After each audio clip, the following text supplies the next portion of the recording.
All right, so we mentioned James Harden there. Let me shift over there because we've not had you on since the Daryl Morey incident, and you had gone off on James Harden on this show before, right? I mean, he's not your favorite guy to be demanding a trade at this point in his career. So, what is your take on what transpired there, obviously with Daryl Morey, and how do you think it plays out?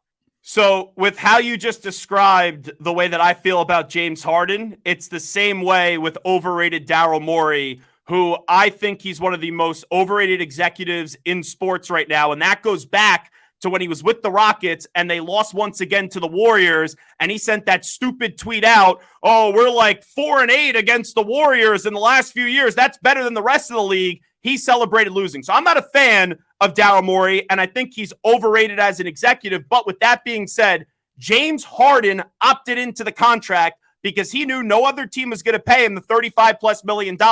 So you can't have it both ways. I don't care what Daryl Morey says. You can't have it both ways where you opt in and then expect the Sixers to get nothing back for you and just trade you because you and Daryl Morey are friends. I have to hold my nose when I do this because I don't like to take a side here, but I'm more team Daryl Morey than I am James Harden. And I feel like I now need to wash my mouth out with some soap because it's very dirty what I just said. Zach, where is James in his career now? He obviously doesn't want to be where he don't want to be in Philly, but what is he? Is he a 2? Is he a 3? Where does he fit in the team right now?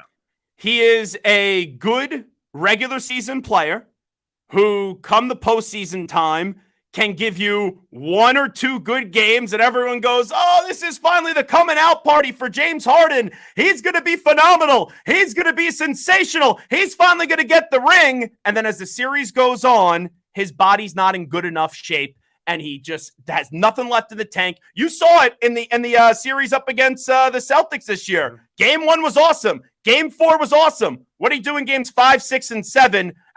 I don't usually say you could put me out there, but it would have been the same effect because he was a no-show for those last 3 games.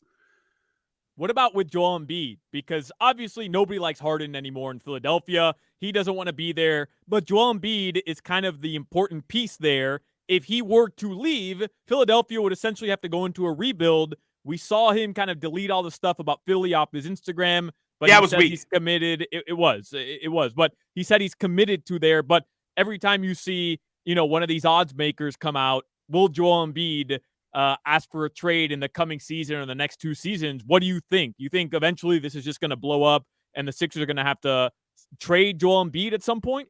I know you guys all love those CBS Sports Minutes, and I did a Sports Minute about this a few months ago. We're tickled, by the way, when it's you. Oh, thank you very much. I'm sure you don't need Viagra there, Hochman, when you hear that. Listen, if it's you or Romy, that'll keep me going.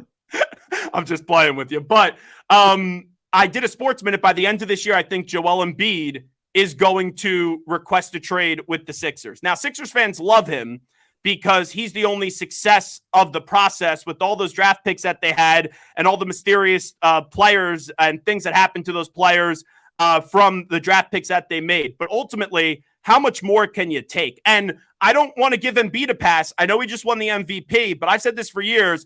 In the postseason, the guy always doesn't play up to his best level, or is he healthy? And that gets overshadowed because Ben Simmons was afraid to shoot, even though Embiid turned the ball over in that series. You've seen other relationships as well. Look at James Harden and what we're talking about now. So Embiid has kind of been covered up in the postseason from his failures because the roster isn't constructed well. Ultimately, in a year from now, I think he looks and says, Markelle Fultz didn't work here. Ben Simmons didn't work here. Jimmy Butler left here. Maybe I should actually go to Miami and team up with Jimmy Butler once again and force a trade potentially. And with Damian Lillard. Well, that would be tough to have all 3 of those guys. And I'm not a salary cap expert, but everyone's telling me it's going to be impossible to have 3 superstars on your team now. But hey, you could usually find, if there's a way, you could find a way. And with the salary cap, we've been able to see that throughout the years. Is Dame going to end up on the Heat before this season starts? Before the season starts? Yes. Now, that's a good question. If you ask me before the deadline, I would say yes. Before the season starts, right now, I would say no. And this is now on Damian Lillard. I can't believe I'm going to say this, but Damian Lillard needs to play the James Harden playbook, where he has made his demands and he does not want to be the bad guy. He wanted to be loyal to Portland. Now Damian Lillard needs to take it to the James Harden level where you have to act like a jerk to expedite the process and find a way to Miami. And we talked about this earlier, Zach.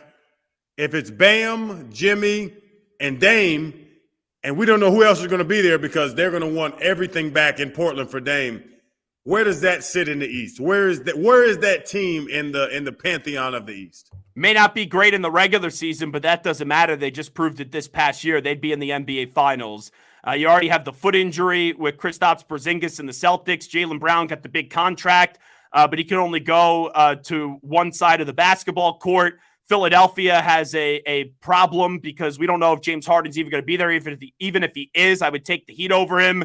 And then you look at the Milwaukee Bucks. They are a phenomenal team, but then they've dealt with injuries the last few years, and I want to see how Giannis, who I love and I think at times looks like is the best player in the league, is going to handle finally getting some criticism for the way that he handled that departure and that loss from the playoffs this past year.